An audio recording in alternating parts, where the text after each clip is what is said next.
Selamat pagi, perkenalkan nama saya Februari Akam, mahasiswa pendidikan sosiologi angkatan 2019. Pada kesempatan ini saya akan menjelaskan tentang permasalahan utama yang dihadapi siswa selama pembelajaran daring serta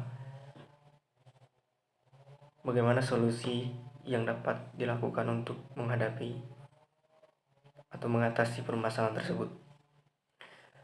Permasalahan yang pertama adalah mengenai jaringan internet. Tidak bisa dipungkiri bahwa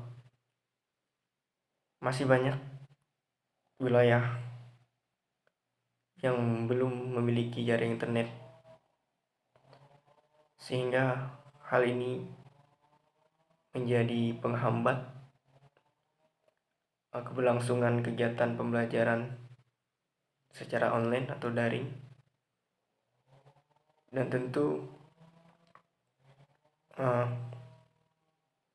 untuk mengatasi permasalahan ini,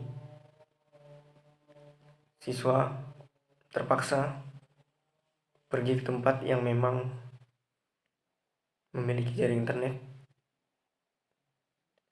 yang dapat menopang kegiatan belajar mereka. Kemudian untuk permasalahan yang kedua adalah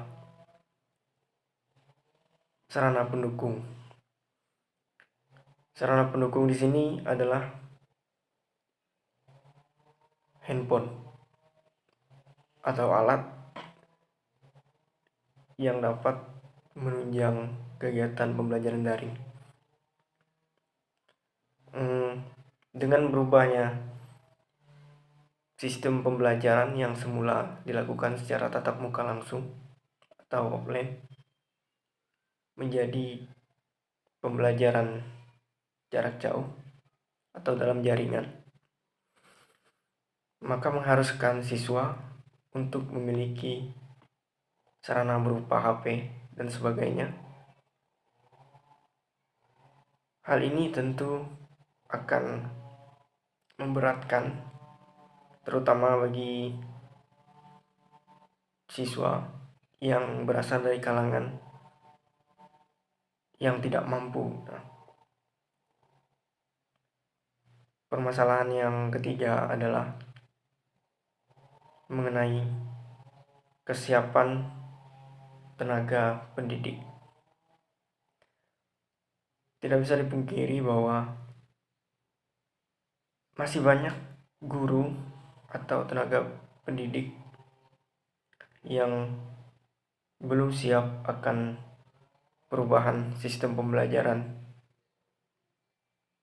yang semula dilakukan secara offline atau tatap muka langsung menjadi dilakukan secara online atau daring, sehingga banyak dari guru yang hanya memberikan tugas saja kepada siswa. Nah, yang kemudian tugas-tugas ini malah membebani siswa, dan karena tugas-tugas yang diberikan ini begitu berbeda dengan pada saat pembelajaran secara offline. Artinya bahwa guru lebih banyak memberikan tugas kepada siswa ketimbang memberikan penjelasan mengenai materi. Nah, dari ketiga permasalahan ini saya akan memberikan semacam solusi agar kegiatan pembelajaran daring ini dapat berjalan secara maksimal dan juga dapat memberikan keringanan bagi semua kalangan, terutama bagi siswa sendiri. Yang pertama adalah pemerintah diharuskan sesegera mungkin untuk secara bertahap mulai memperhatikan daerah-daerah terpencil, ya.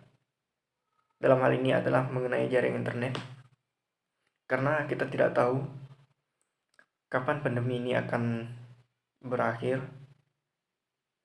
sehingga satu-satunya cara yang dapat kita lakukan adalah bagaimana caranya untuk memenuhi fasilitas yang dirasa belum maksimal. Nah, dibangunlah atau disediakanlah jaringan internet sebagai penopang kegiatan pembelajaran daring, sehingga siswa tidak kesulitan dalam mengikuti pembelajaran daring yang dilaksanakan, dan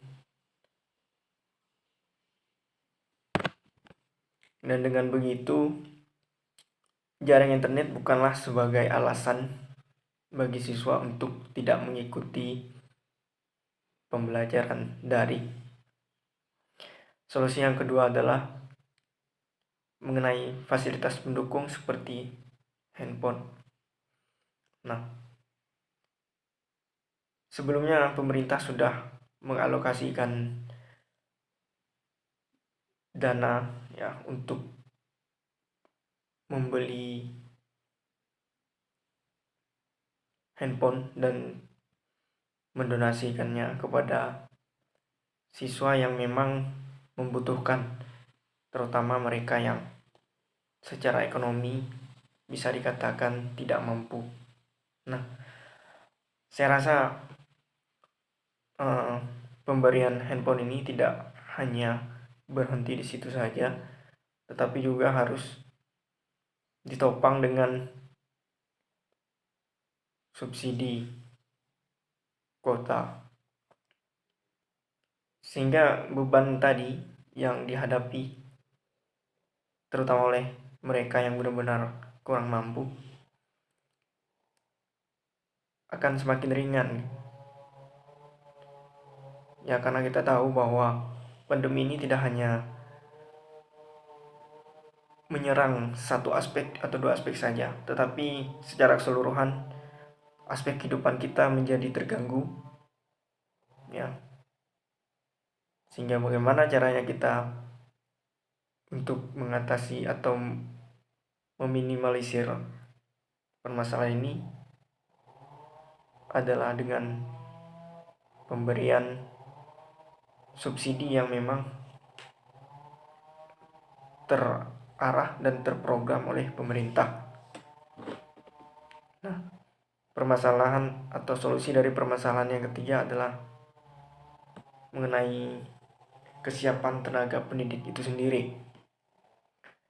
Jadi diharapkan kepada para guru untuk lebih kreatif dalam membungkus pembelajaran, sehingga kesannya janganlah hanya memberikan tugas, ya, kepada siswa, dan apalagi tugas itu bisa dikatakan memberatkan siswa.